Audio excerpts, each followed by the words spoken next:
This episode of The First Three Knocks is brought to you by The Traveling Ambassador.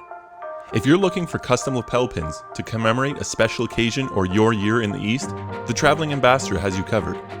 With standard or fully customizable design options, The Traveling Ambassador is here to help you through the design process. Visit them today at www.thetravelingambassador.com to begin designing your next commemorative pin or challenge coin.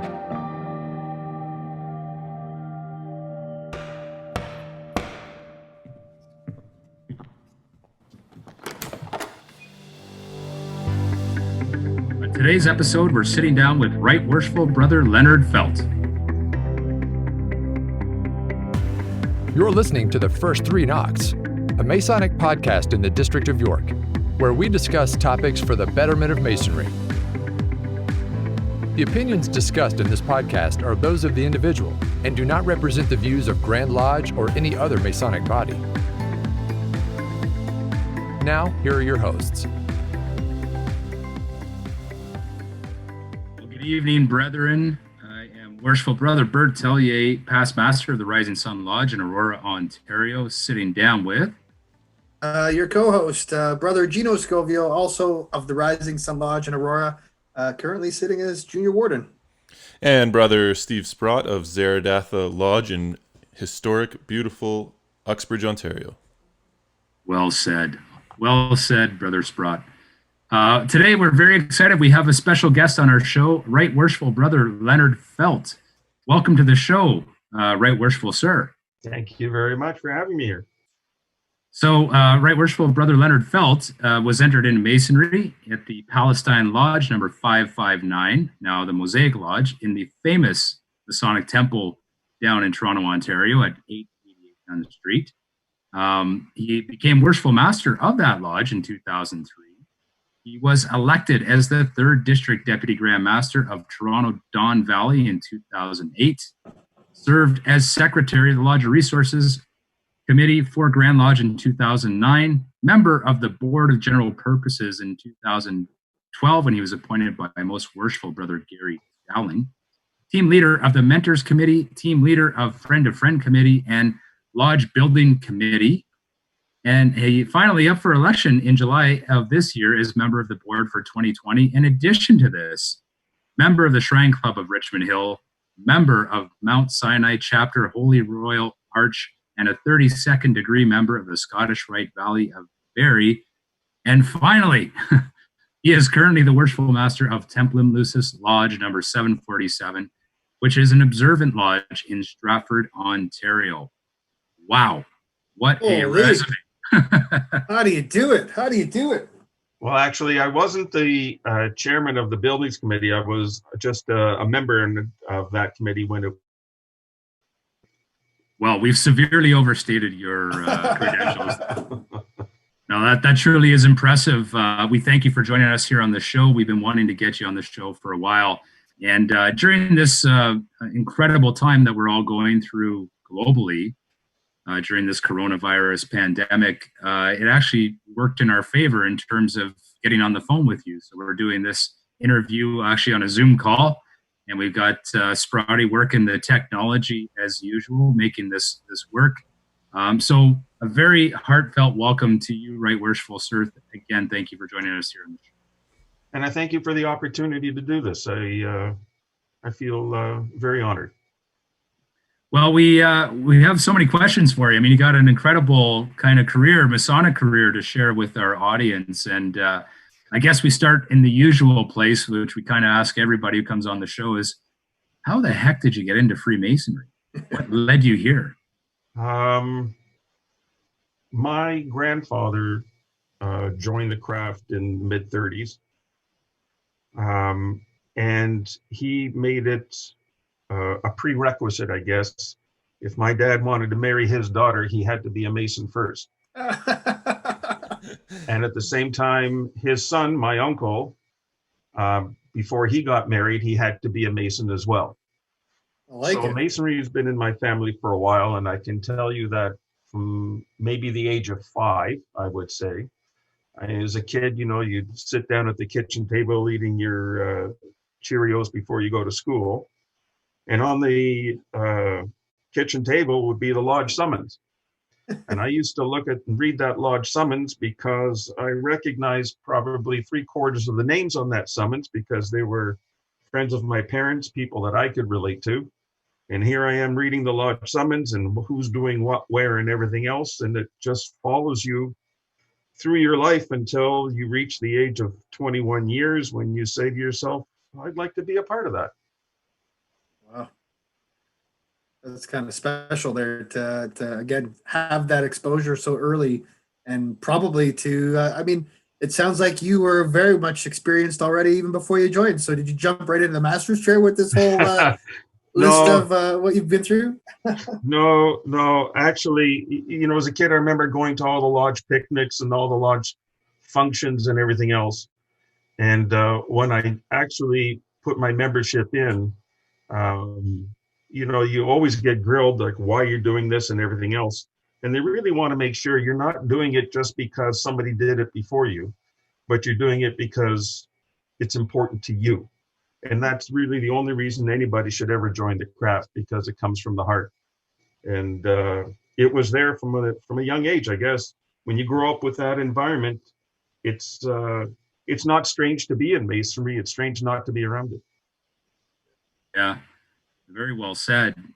In all that time that you've been involved in Freemasonry, maybe you could share with the audience how that's helped you in your personal life. I don't know how much I would say it's helped me, but I do understand the relationships my grandfather, my father, and my uncle had with people within their community. And as I was growing up, I saw how they related to each other. And one of the first jobs I had was working for an individual who was a past master of our lodge. I was only 16 or 17 at the time. So he said, I know about a young guy, this guy, Lenny Felt. He said, you know what? I don't have to pay him much. He's just a kid, but I'll give him an opportunity. And there was one of my first jobs because of relationships through the craft. Mm-hmm. High level of trust. Yeah. And I'm still in touch with the people today. Brilliant. Yeah. It's interesting. What are some of the challenges you've faced in Freemasonry? I mean, you've had a long, extensive career and many, many more years to go, of course, but what have been some of the challenges you might have faced? Oh, there's the dynamics of the craft as far as relationships, which is really what the craft is about.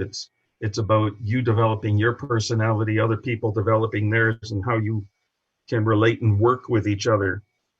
And I guess we all have certain expectations that because somebody is a brother, he's going to act in a certain way. And when those expectations become disappointments, you learn now how to deal with a situation the average person might not ever have the position to be in to have to deal with. And that makes you grow as an individual. There are many times when any of us have our own knee-jerk reactions based on your personality. And somewhere along the line, the craft sort of teaches you to temper those knee-jerk reactions and to try and think first and act upon your morals, principles, and thoughts rather than your emotions. And emotions are very strong things, and sometimes they're very difficult to overcome. But we teach each other in the craft to act upon the square, level conduct, level steps and equal measures and all these other things.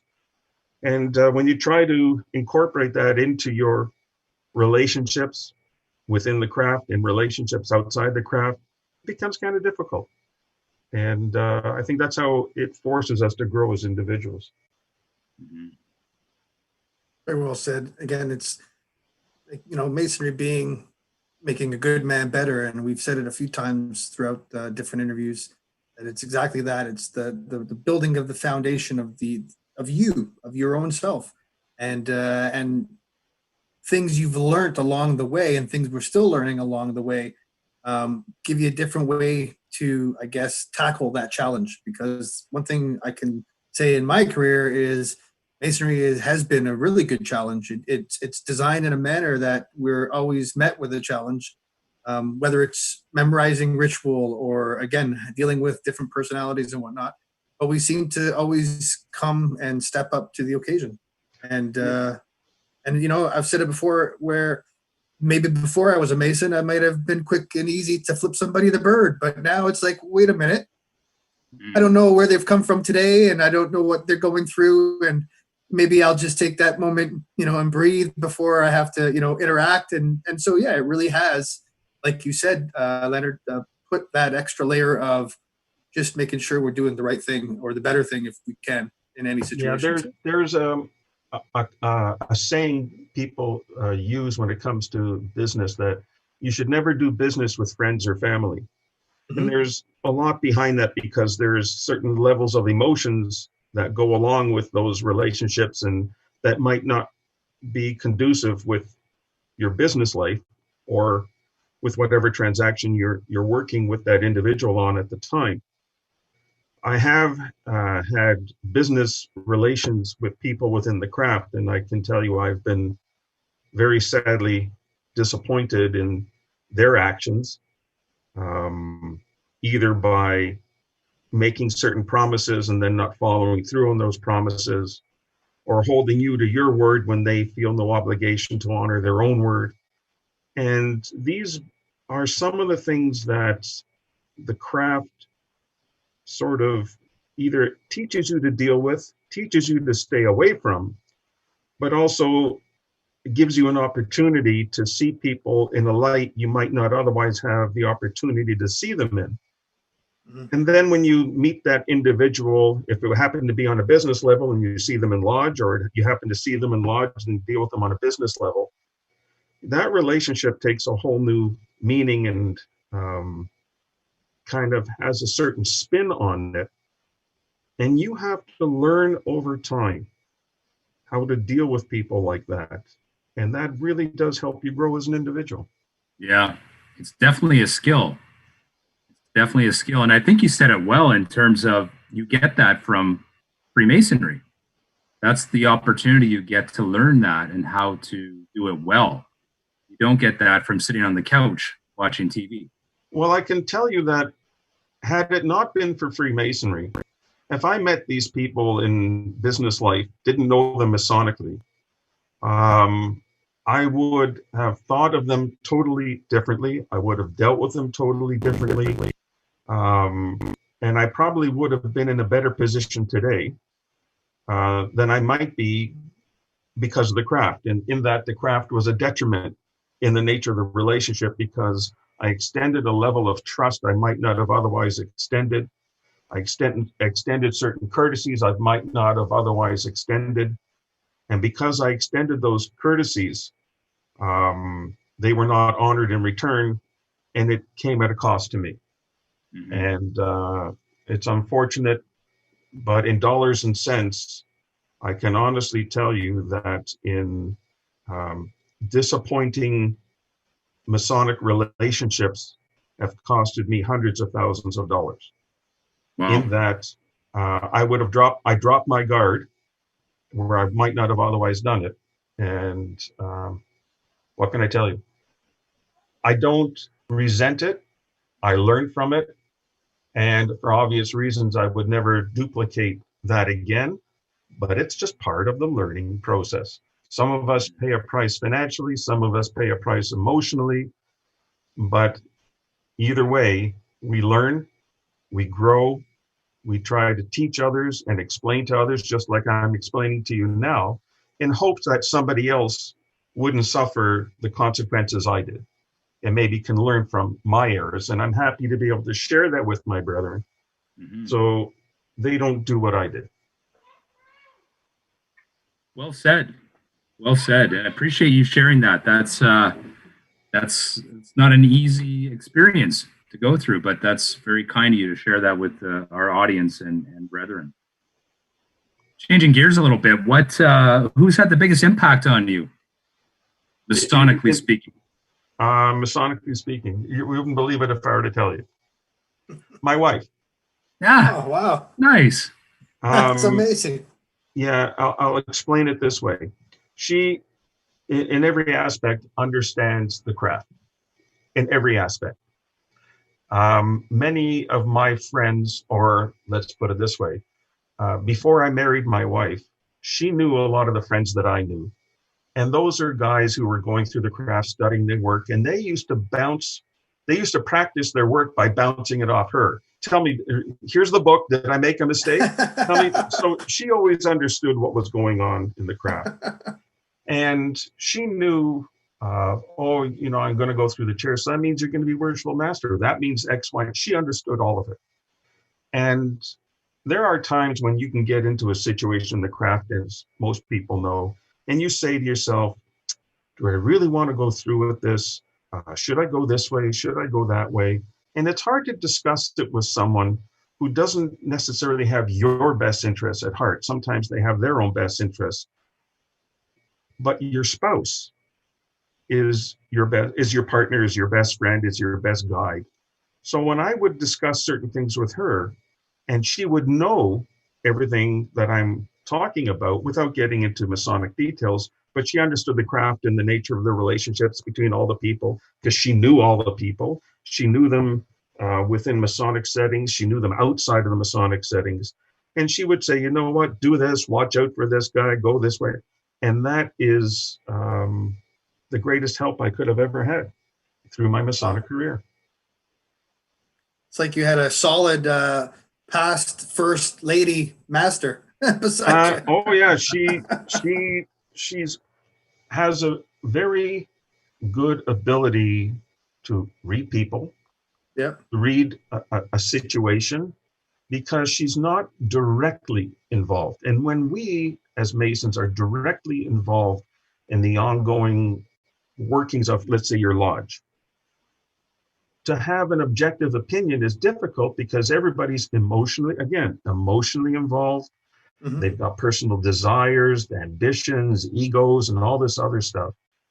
But the person who's not involved in your lodge is the best person to give you advice, because good, bad, or indifferent, it doesn't affect them.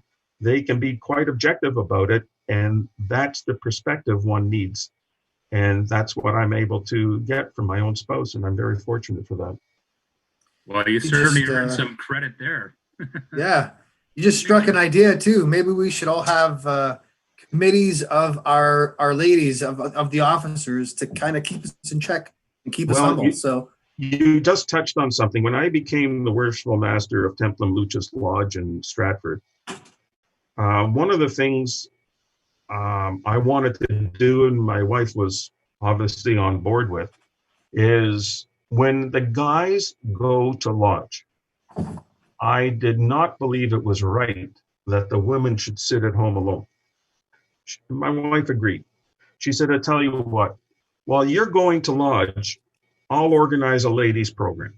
So the men can leave home with their spouses.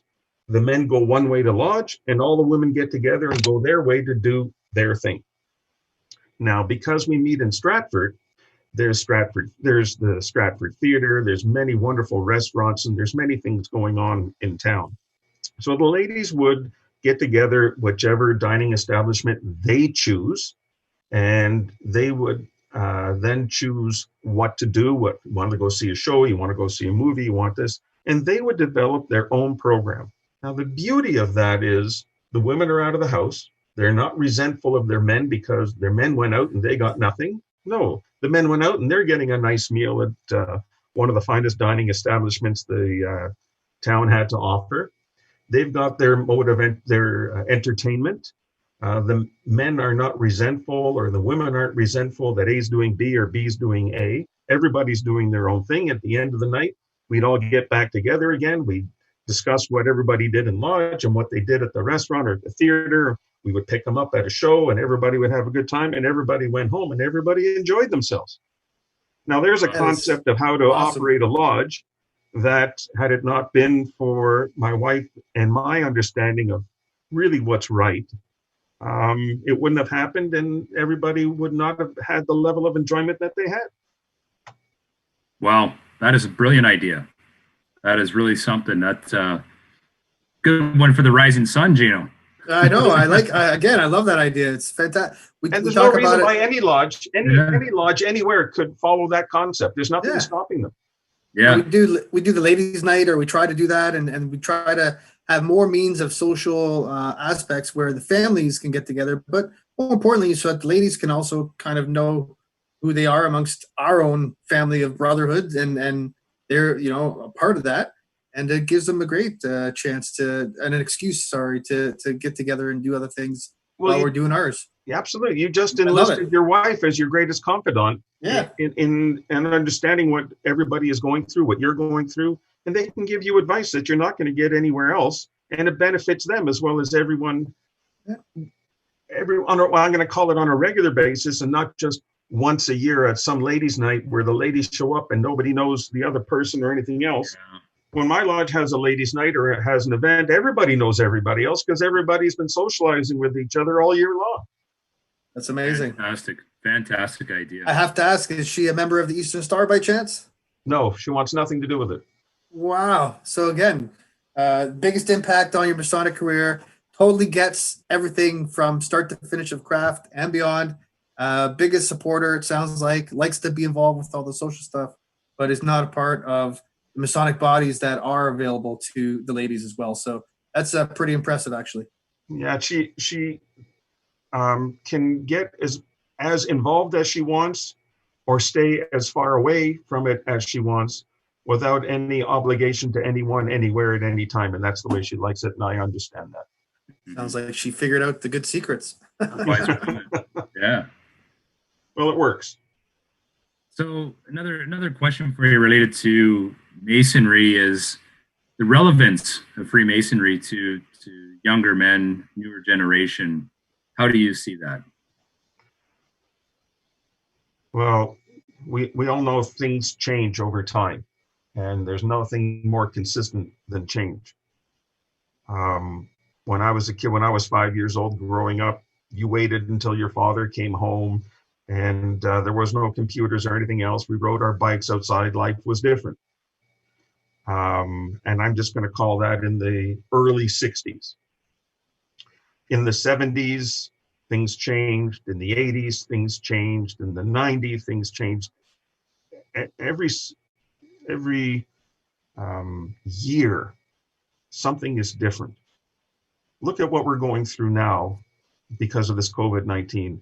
It's taken our lifestyles and turned them upside down, where people are now eating together as families, and the family is cooking a meal rather than people taking takeout and going every which different direction and having no relationship amongst themselves. You're now forced into your living quarters, cooking with each other, eating together, just like families used to do back in the late 50s and early 60s. Mm-hmm. And a lot of people find it strange. Well, if you take Masonry, and although we can't meet at the current time, we're all going to get together and have a lot of stories to tell each other about what we went through because of COVID-19. And it's going to change a lot of attitudes about how things should be done and could be done. And it's going to change everything moving forward. That happened in Masonry. Everything that we knew in the 60s doesn't necessarily work in the 70s. And the people who grew up in the 70s and became Masons in the 80s or early 90s couldn't relate to what we did in the 60s. They have a hard time relating to the 70s. Just think about, we're now into 2020. In 2020, if we do anything that we used to do in 1960, it's a joke. And there's no reason, personally, this is a personal opinion, because it worked in 1960, don't expect it to work in 1990. And in 2020, forget about it totally, because you've got nobody left who can relate to what's going on. So Masonry has to keep itself current without losing its principles and the basics on which it is founded. But you don't have to change, or we don't change Freemasonry. We just have to change the way it's applied and learned. And some people can't grasp the difference in those concepts. Great answer. It's hard to move forward. Yeah, no, it's well said. What are some of the examples you would suggest as far as, again, today's modern age, using COVID-19 as a great example? We can't get together. We have the ability now with technology to do these, Zoom meetings online. Well, I was just going to say, so this is a perfect example. Here we are talking about Masonic things on Zoom. And Masonry is built on relationships. It's not relationships by email that are impersonal. It's relationships that is built on personal, things that are personal. It's the face-to-face, the hand-to-hand. It's the kiss and the hug type of the thing. Well, even though we're distant, when we see each other visually, it's different than when we connect each other audibly. The audible aspect of getting together, the visual aspects of getting together, and the absence of audio and visual when it's just text on paper totally change how people relate to each other. In that, in the 80s or the 90s, email was everything. Email became email. And it's absolutely impersonal. And I always joke at the people who send these email birthday cards or email Christmas cards. There's nothing personal about that. It's a broadcast. But when you handwrite a note, when you actually send the card and sign it, or when you meet by Zoom, face to face, there is that personal connection. And that's what Masonry is all about. So when it comes to discussing Masonry, teaching Masonry, practicing Masonry, it has to be hand to hand, face to face. You need that personal connection. Now, if we can't meet physically because of COVID-19 and everything we're going through, the audio-visual means of getting together work. Last week, I had our first virtual committee general purpose meetings. And there were a dozen of us on Zoom, screen split into 12 different pictures. Everybody can see each other. We talked, we went over everything. It wasn't like being together personally, but we were together personally.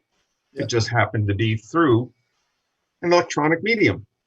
But the personal aspect was still there. And that's what's important. I think the greatest thing we could ever do for this craft is get rid of that little black book.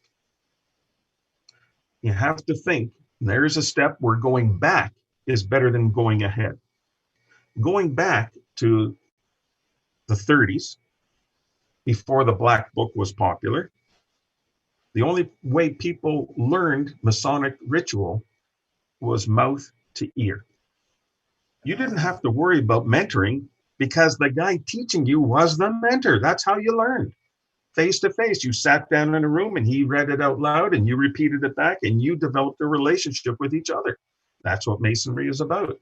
And we could advance the craft tremendously today if we got rid of everything. It went back to face to face, ear to ear, hand to hand, and we taught each other rather than having some inanimate book or going online and reading something and thinking you know it all. It's, I'm going to make a very bad analogy, but everybody may be able to relate to it, in that you can go watch a porno movie and see all the sex you want, but it doesn't mean you know anything about sex until you actually get into bed with your woman. So true. You know, I like what you said. It's true. I find that folks that we've interviewed for lodges that have really good face-to-face mentor programs, the quality of the work that comes out of those lodges, from the candidate going through and knowing nothing to the worshipful master, past masters sitting there who are part of that mentoring program, are by far, I think, superior than some lodges that just say, here's your book. We'll see you in a month. Oh, by the way, you got to study this and call if you have any questions.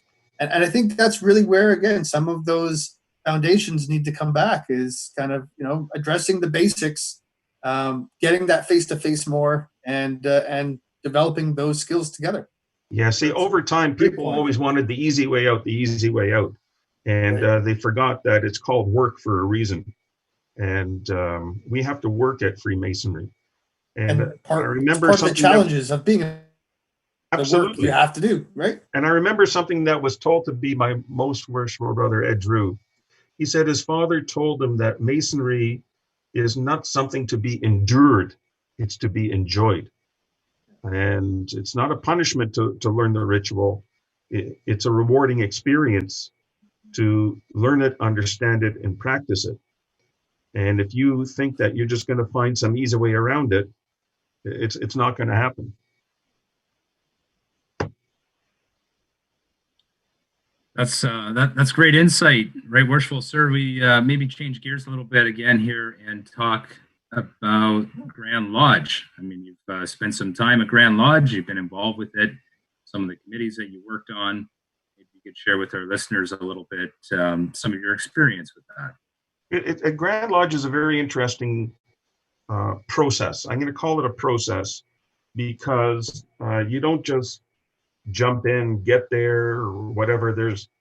There's a lot of unwritten rules, expectations, and what have you. And you don't know it until you go through it. And you do it with fear, I guess. You can do it with whatever anticipation and expectation you may want. But it takes courage. And courage, going through a process with fear. Going through a process you have no knowledge about, what the outcome is going to be, what the process is going to be, but you're going to go through it anyways. And it's no different than going into battle and war. You have no idea what's over that hill or what you can expect, but you go over the hill anyways, and you just deal with whatever comes out of it to the best of your ability. And if you're lucky, you get to reach the other end before the enemy does, and life goes on. Grand Lodge is not a war. It's nothing like that, but you are still going through an upward battle, an upward climb through something you have no knowledge of. The only way you learn about it is to go through it. And that is the most rewarding aspect and the most enjoyable aspect about it. From the time I first put my name up, and you put your name up and you can think that, oh, I put my name up for the Board of General Purposes, I'm going to get elected. No. You have to understand, you're putting your name up with who knows how many other guys during that year. Could be 9 guys, 12 guys, 15 guys. You don't know. And there's incumbents. There are guys that have been there for years, and you think you're going to walk in and just push somebody out of the way who's been there for 10 years? It's not going to happen. But you still do it. And I learned that you're never going to get in the first time around. It's very, very rare. But what you are doing is you're letting people know that you're interested and you have a desire to go further in the craft. You want to go in this direction, and you're willing to offer yourself a candidate for this opportunity. You're willing to be of service at a higher level. One day, I got a phone call. Lenny, you going to be at the Grand Lodge this year? Yeah, I'm there every year. Oh, okay, no problem. I didn't know what to make of that. That was kind of weird. But I put my name up the year before. I didn't get in, and I was told that you wait every 2 years because things happen in a 2-year term. So if you don't get in, you wait 2 years, and then you can put your name in again if you so desire. And if you don't want to, you don't. Don't worry about it. The year I did not get in, I received many phone calls. And one of them was from a past Grandmaster who said, Lenny, you put your name up, you didn't get in, and you understand that you're not necessarily going to get in the first time around and everything else. But can I give you some advice? I said, sure. He says, if you're very serious about your desires and your intentions, don't cut and run. Just because you didn't get in doesn't mean you shouldn't try again. Really? I said, yeah. He says, it works. Grand Lodge works in a very strange way, and just let the process happen. Okay. And, the next year I didn't put my name up or anything else, but I was still a Grand Lodge because I always went to the Grand Lodge during convocation. And ever since, before I was the master of my lodge for the first time, I always went. Even though I couldn't vote, I always went. It was part of being a Mason, and I went through to enjoy all the social aspects and the learning aspects and the opportunity to get things at the flea markets and things like that, and to see all the guys. Sort of like a smorgasbord of Masonry, because regardless of your district, everybody's in one spot at one time, so you get to see all the people without having to travel all over the place. So here I am on the Thursday when they announce all the people who get appointed and who got this and who got that. And they say, and appointed to the Board of General Purposes, and they read my name out. I was flabbergasted. My name wasn't up that year. I had no expectation of getting anywhere or doing anything. And I remember most worshipful brother Ed Drew was on the dais at the time. And he came up to me and says, Lenny, you just gave me the greatest thrill of my life. I said, what are you talking about? He said, I will never forget the expression on your face when they read out your name. That was priceless. And I go, I no idea what was going on at the time. And he said to me, enjoy the ride. Awesome. And that was it. Go. You have no idea where that ride's going to take you, and you just enjoy the ride. So go for it. I approached it all along. Yeah. Yeah, that's that's awesome. That was your first stint, I guess, with opportunity working directly with Grand Lodge and whatnot. Well, I was on committees before because I was a secretary of the Lodge Resources Committee. I worked on the Grand Masters Reception Committee in our district for 3 years, which normally a guy may work 1 or 2 years on that committee. I did it for 3. I was involved with a lot of the guys at Grand Lodge, but never being appointed to the board. Right. And that was something in itself. And then being given the responsibility of a committee, not just being on a committee, being the team leader. Here you go, Lenny, you're the team leader of the Mentors Committee. What? I said, yeah, you're the team leader. And here's our objectives for the year. Here's our long range plan on what we expect from this, that, and everything else. And oh, by the way, there's a little training course on how we expect guys on the board to dress, behave, perform, this, that, and everything else. So go through this little training seminar, do this and do that, and let's go for the ride. I said, okay. And I went in there with an open mind and a lot of desire and ambition. And I did the first year I went in there. I said to myself, I don't necessarily agree with, handing out binders and things like that. Nobody read binders anymore. Come on, this is like 2000 and whatever. It's like, you don't give me 1990 stuff to do in 2012. It's like, it doesn't work. But what guys do like are videos. They like the visual, they like the audio aspect. So why don't we have training videos instead of training binders? I mean, binders are so passé. Well, if you think you can do it, put something together. So I did. I put a thing together and said, I've got a committee who can put together scripts. I've got somebody who's in the video business. I've got this, I got that. I can make it fly. Here's what it's going to cost, X, Y, and Z. Well, give us the scripts. So we gave them the scripts, and give us the cost. And we gave them the cost, and give us this and give us that. And then finally said, you know what? Go ahead. And we did. And we did the committee that I worked with. It isn't me, it's the committee. But the committee I was with developed those mentors videos that you see on Grand Lodge's website. What you see on the website isn't necessarily what we developed. It's what was edited beyond what we had developed. And they kept editing, re-editing. But finally, there's a product. And even now, that product is outdated because it was done in 2014 and it's now 2020. So a lot of the people in those videos aren't around anymore. It's a wonderful historical thing to be able to see the past Grand Masters who isn't around, and some other people who were just entered apprentices and now they're DDGMs and what have you. It's quite interesting in that aspect. But it served a purpose and it was something new, and that's what I hope I was able to bring to the table as far as being on the board. But sometimes you can be a little bit too progressive for some people's desires. And I was just going to say, I bet that at that point, at that time, that was very progressive thinking. That was putting it on a video. Oh my God, what are you doing, right?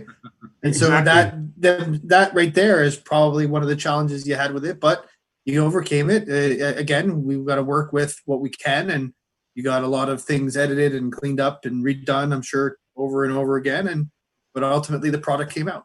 Absolutely. And even Grand Lodge said, oh, I didn't realize you said it this way. You should say it that way. Or we can't use this and we can't say, but we should say, and okay, we'll add that in. We'll take it out. We'll reshoot this. And you massage it and you go along with it. But there's other things that I've brought to the craft, and, the higher up said, nah, what do you mean? No, the X, Y, and Z, we can do blah, blah, blah. No. What do you mean? It's like, it's what you need. It's like, here, you're trying to fight a battle of bow and arrows, and I've got this machine gun, and you don't want, nah, it's okay. And you just have to shake your head and move on. They've got their reasons for doing whatever it is they want to do, and maybe you're just not privy to, certain aspects of the long-term goals of some people. Well, you know what? I think, again, another approach or look of it is the fact that every 2 years it does turn over and there's a whole new kind of leadership, if you will, that directs the ship and such. So I imagine some of these great ideas that have come through, the courses of time, it's just a matter of dripping them on the right people sometimes, and maybe they'll slowly come back to fruition. Well, just take a look at what you just said. You're the captain of a ship where every 2 years you're changing direction. Well, how are you going to get from A to B if every 2 years somebody else changes the course? And then you wonder why you're left in the middle of nowhere with problems that you've got. So yeah, you have to think ahead, look ahead, because you don't ride a bike with your head down looking at the ground. You have to look at the horizon in order to get where you're going. And a lot of people, I don't care if it's in the craft or in business or whatever, many people are at the helm looking down at where they are instead of up at where they should be. And that's maybe where we definitely look to improve and do better at, right? Again, case in point, COVID-19 right now has us all locked in our homes and away from that handshake, that face-to-face meeting. We don't have, to our knowledge, any virtual lodges that actually truly exist in a tile setting. Maybe that is something from an experience that we're dealing with right now that can grow into fruition. And we can encrypt things. We can, again, even the Zoom meetings, they have now passwords on them. They're a little bit more secure than what they first were only a month ago. Technology changes so drastically. Absolutely. If we can take those moments, as the course of time changes and introduce these new nuances, it's a matter of attracting those newer, younger guys, if that's where we want to be. I look at it right now too. 22 years from now, we're going to have a lot of young men that are 21, ready to be part of the craft, with their parents being locked inside most of the day these days. So maybe we'll have another boom, and the craft will be saved. You never know. Well, take a look at this. Here we are in 2020, yep. COVID-19, everything is shut down. We're going to have, or we would normally have, a Grand Lodge in July. And just over 4 years ago, now we're going back 4 years, I brought up the concept, and I was kind of strong about it, about doing our elections electronically. Mm-hmm. 4 years before COVID-19. Here is COVID-19 in the year 2020. What are we going to do for Grand Lodge? Mm-hmm. If we can vote electronically now, why couldn't we do it back then? Why do you have to wait for a catastrophe before you invoke change? Why can people not see the advantages of change before it becomes absolutely necessary? Yeah. And what bothered me back then was, and if you think about this, there can be a right worshipful brother who's been in the craft for 50, 60 years. He's in a nursing home in Elliott Lake. He has every right to vote at Grand Lodge, but because he physically cannot get to Toronto, either through health or finances or for whatever reason, he's denied the opportunity to vote. Well, the opportunity is there, but he can't exercise his right. He just physically cannot. It's impossible to get here. There may be younger guys who are absolutely entitled to vote, but because of work, because of finances, because of location, for whatever personal reason they may have, they are unable to get to the Royal York in downtown Toronto on July whatever, between the hours of. If you could vote electronically from your home, from work or wherever, you've got a Grand Lodge number that you check into the Grand Lodge website. There's no reason you couldn't log into Grand Lodge with your number, do your voting electronically, and at the stroke of midnight, within seconds, the computer can print out exactly who got what votes from where, when, how, and everything else, and everybody would understand everything, and they could post that up on the wall at Grand Lodge. But to this day, nobody knows what the results were of any vote. Why? A guy puts his name up for grand, senior, whatever, junior, whatever, and he doesn't get in. He has no way of knowing, never mind what somebody tells him. Oh, call the grand secretary, he'll tell you. No. Why can't he see? Why can't he not find out that he got no votes from Ottawa, or he got 90% of his votes from Ottawa? He got nothing from here, something from there. He should have every right to know exactly where the dust settled around him as an individual. So he can decide if he ever wants to put his name up again, or he realizes no, there's a snowball's chance in hell, and he doesn't waste everybody's time the next turn around. But we don't do it. Mm-hmm. We don't do it. But it can take a catastrophe like COVID-19 to all of a sudden change the rules. So now it can be done. What's wrong with modernizing the process without changing the process? Mm-hmm. Well, I think honestly that could be said for a lot of models, a lot of businesses, monetary funds, governments. I mean, it is an unfortunate scenario, but I think the positive that does come out of it is change, and change is required for growth. Absolutely. So even in our Freemason world, we will grow out of this, right? I mean, we're having our podcast on a Zoom meeting. Wonderful. We're having our CGPs on a Zoom meeting. There's new ways of doing things that are more productive. The real issue is, why does it take a catastrophe before things like this happen? Why can't we do this through intellect and foresight rather than having to be caught short-sighted and now scrambling? Great question. I think what it is, or what it can be, is we're not to be innovative when it comes to Masonry. And I know that that's more particular and specific to the ritual. We want to keep that the way it is. I get that. But they don't keep it the way it is. Well, they don't. They change make those that black changes book at their leisure every few years. And that's supposed to be the Bible. And you're absolutely right there, because every few years we get a new edition and the rubrics have changed, or a word was removed. Oh, absolutely. Instead of if and, it's or but. And they changed it. Again, I used to live in the States a little bit, and I used to love living there because I love the tradition that American history has.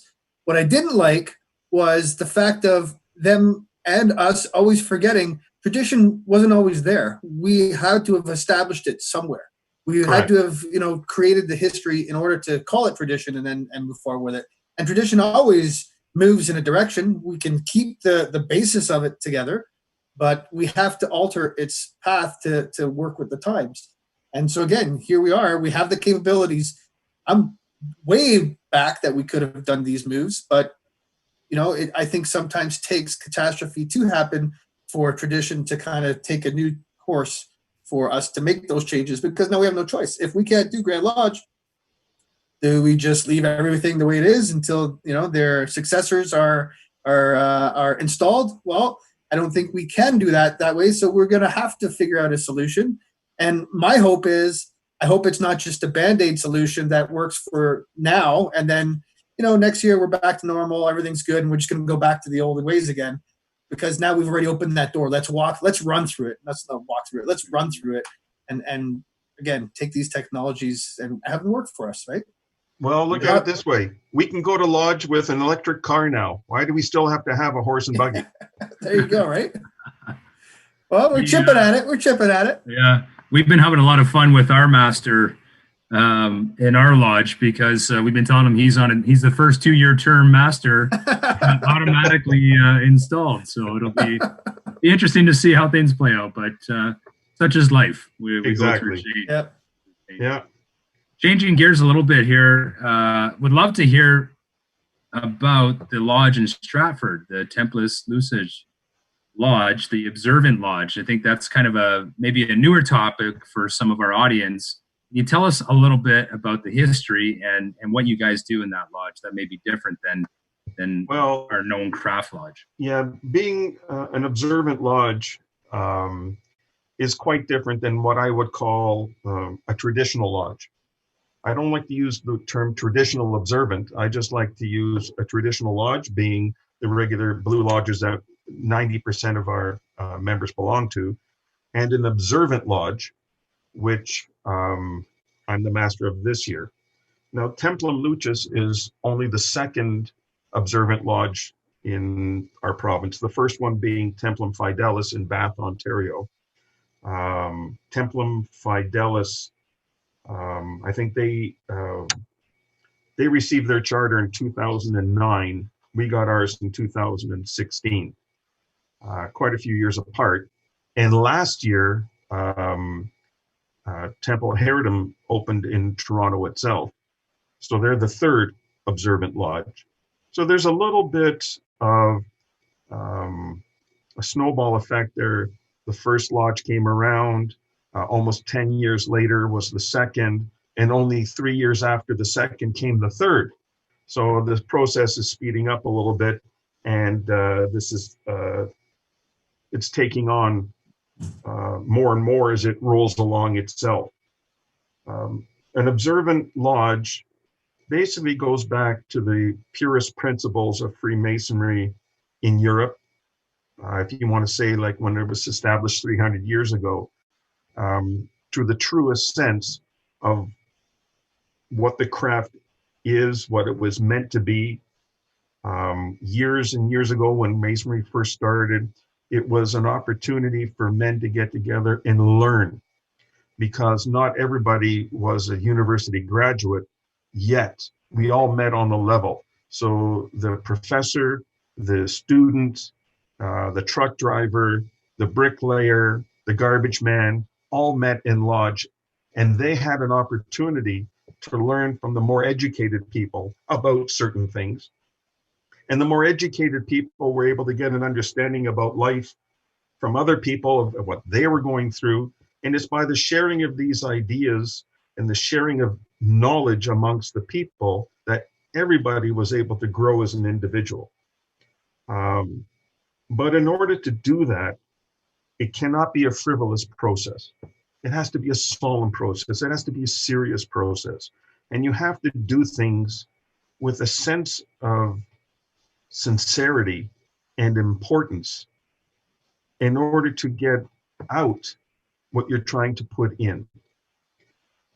So an observant lodge is characterized by a solemn approach, if you want to calling that, to holding, conferring degrees, to having a festive board, not a banquet, it's called a festive board, or an agape. There's many words you can use for it, but everything is done to the highest caliber possible. Nothing is done to the lowest common denominator. We try to cater to the highest common denominator. And in that aspect, we take someone who may be on the lowest spoke of fortune's wheel, and we give him an opportunity to rise up. We don't try and take the guy who has and teach him to live without.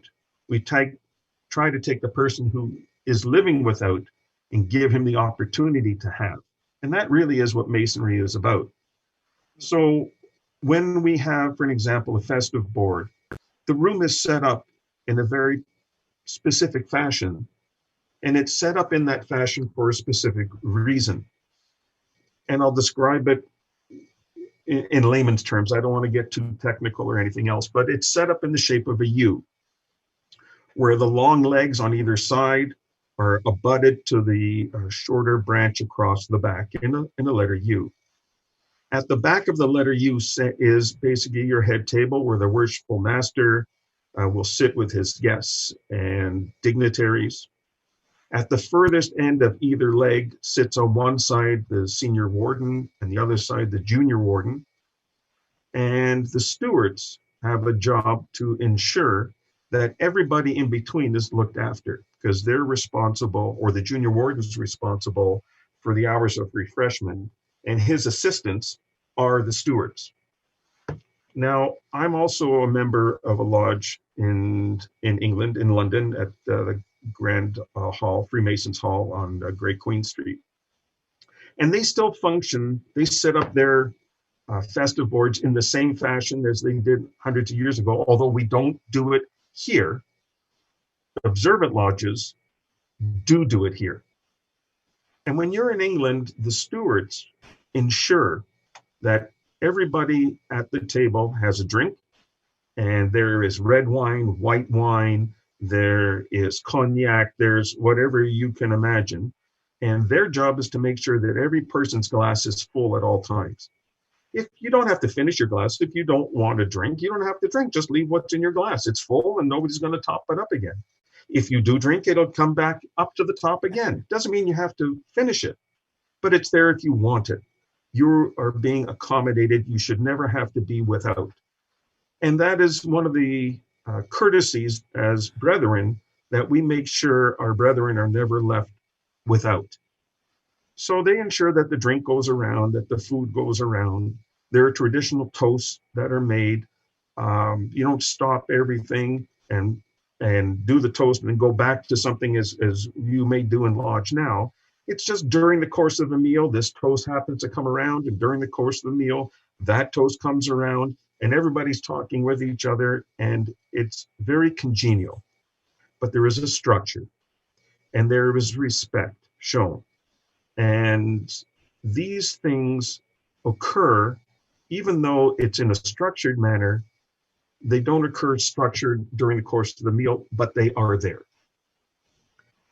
And the worshipful master has his guests, and he makes sure they're recognized, given the opportunity to speak. There is respect transmitted all around from the worshipful master down and from the brethren all the way up.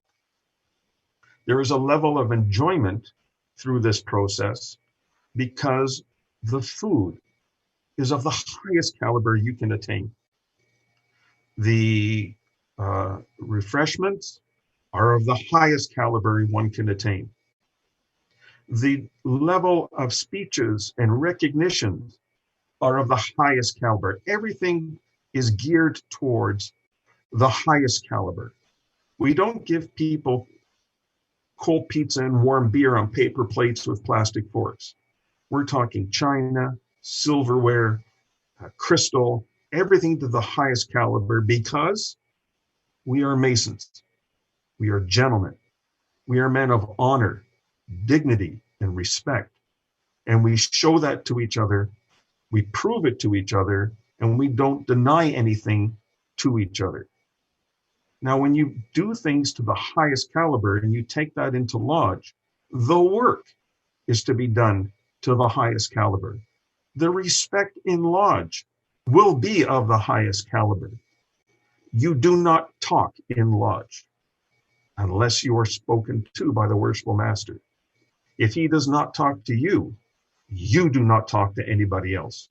Because when there is side talk in lodge, you're taking away from the worshipful master, from the guest speaker, or from the candidate, who is the most important person in the room. And he can't understand the work that's being presented to him if everybody else is talking around him and distracting him from the message that is trying to be delivered. In an observant lodge, we do things by candlelight because 300 years ago, they didn't have electricity. But the candlelight creates a mood of solemnity that forces you not to use your eyes and look around, but to use your ears and listen. And when you listen, when people are not distracting you audibly and preventing you from getting a message, by being in a room that is quiet with one person speaking, you stand a greater chance of absorbing the message that is being delivered in the ritual than you will ever have an opportunity to receive. And when that level of respect is provided, the person who's performing the work understands that people are watching and listening to him. And therefore, he wants to ensure that he's doing his work right as a matter of dignity and respect to the candidate and his brethren around him. It's not a matter of going through it as fast as you can just to get it out of the way, but doing it to the best of your ability to try and communicate the message with the greatest intent and with the greatest form of respect. Now, when you combine all of that and the evening comes to a conclusion, we don't sit there and start clapping and yelling and stomping our feet and everything else. There will be no clapping in an observant lodge. There are certain things that we just don't do. In that, nobody stands up and tells them, well, this I'm doing in the district, is anybody anything for the good of Masonry in general, this lodge in particular? Boom, boom, boom, we close this lodge. You're not even given the opportunity to speak, because in lodge is not the time to do that. We can speak before lodge, we can speak after lodge, but we don't do this presentation stuff in lodge. Lodge is a solemn occasion. It is meant to be treated that way. And that is why at the end of lodge, we have our chain of union.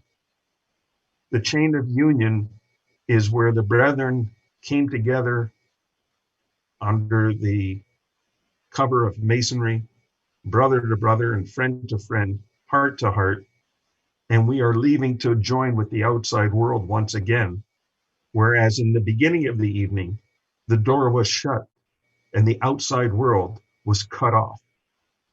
Now we are leaving, going to that outside world with all its trials and tribulations and everything else. And that's why we have that chain of union at the end, to recognize the fact that our Masonic labors are over and we are now going to once again mix with the outside world. One of the other things you're going to get in Observant Lodge is education. Education by mouth to mouth, hand to hand. A presenter.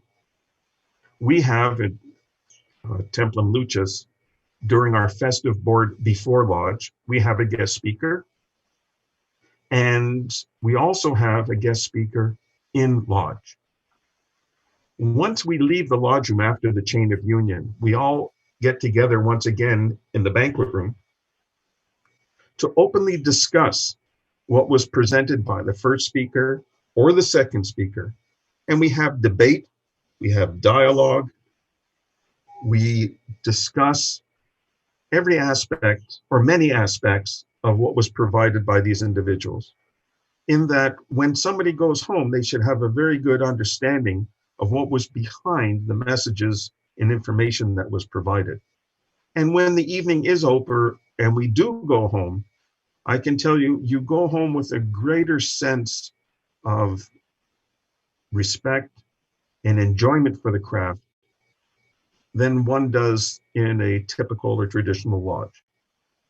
There are many things that distract people in a traditional lodge, and things were allowed to go that way. But in an observant lodge, they are not. And that's why it's called observant. There are certain rules, certain order, and certain expectations that are followed. And the true sense of what Masonry was is still carried on today, even though we can incorporate, modern things with microphones and videos and this, that, and everything else. We do have many speakers have provided videos with their presentations, but we haven't lost the basic principal aspects of what Freemasonry is. And that's what makes it different. That's what makes it so enjoyable. And that's why a lot of people keep coming back to it. And that's why a lot of this observant movement is taking hold amongst many brethren, because it meets their needs and meets their expectations, and it gives them a sense of fulfillment that they might not otherwise get from their regular lodge. Wow. Well, that is definitely an enriching Masonic experience. That was incredibly well described. Can we go? Anybody can go anywhere at any time. But here's a difference. When you come to our lodge, you can't just come to our lodge. You register first and you pay for your meal first. And that is your commitment to your attendance. You don't say, I want to come, and no, you know what, this happened, I'm not going to show up. No, we're getting a meal because you said you're coming. Well, when you say you're coming, you pay for the meal beforehand. In that if you don't show up, that meal's been paid for. We had to hire the caterer to provide a meal for you. The fact that you didn't bother to take advantage of it is your loss. But we're not going to be put out because you were inconsiderate or rude. Do you get many guests? Do you get a lot of brethren asking to come? All the time. Absolutely. Yeah. Templum Lucis, not being in the city or anything like that, we've got just under 20 members. About 20 members. At an average meeting, there's about 40 some odd guys, which means we have more visitors than we do members. But people, that's how you get members. They come back, they come back, they come back, and they decide they want to join. Yeah. But they enjoy the process. How often do you guys meet? 4 times a year at the solstice and equinox. So we meet in September, December, March, and June. Very cool. Very cool. And why at the solstice and the equinox? Because that is when there was a full moon and there was sufficient light for brethren to get to lodging home. The safest time. Got it. Fantastic. Well, Right Worshipful Sir, that is a great overview of your career of Grand Lodge and the Observant Lodge as well. We greatly appreciate you taking the time to share with our audience some of those great insights and questions and challenges as well. So thank you for that. I appreciate the opportunity to discuss it all with you. Yeah, I think the last time that we were invited from the Rising Sun, it was a Thursday. I recall it was the third Thursday. We had a third degree also that night to put on, so we weren't able to make it. But the next time we hear that you guys are open and ready to go, I look forward to it because it's something I definitely want to experience myself firsthand. Well, we're always available. Doors are always open. And I'm just happy if people come just to see and experience what an observant lodge is like. Even they don't have to join, they don't have to come on a regular basis, but to be able to experience it once is better than never having the opportunity at all. Yeah, absolutely. Yeah, very rich, very rich. Well, thank you for that, Right Worshipful Sir. We wanted to take the opportunity as well to mention to our audience that we have an essay competition going on right now, and we're looking for Masonic essays to be submitted to us at thefirst3knocks@gmail.com. I could ask Gino maybe to spell that out if he would. So, oh no, he chooses not to. No, not this time. We're accepting submissions to the end to April 30th, and it should be 1 to 3 pages long, and the topic is what brotherhood means to you. So please email your submissions. We'd love to hear from you. We've already received a couple that are starting to, again, it gives you something to do in this time of not having much to do. And with that said, I'm going to close it out by just reminding everybody that we have a limited edition producer sponsor pins, which gives you a chance to kind of help our podcast by being a sponsor for the show. And so before we do end today, I'd like to just thank our fan sponsor of this particular episode. It was Brother Jacob Zetwick from Spokane Lodge out Spokane Lodge, number 34 out in Washington in the stateside for purchasing one of the pins of the first 3 knocks and certainly supporting our show. Thank you very much for that. I'm not going to spell it out, but if you'd like to try to buy one of those pins, the costs are $15 and you can find them at thefirst3knocks.com. Thank you for joining us for this episode of The First 3 Knocks. Happy to meet, sorry to part, happy to meet again.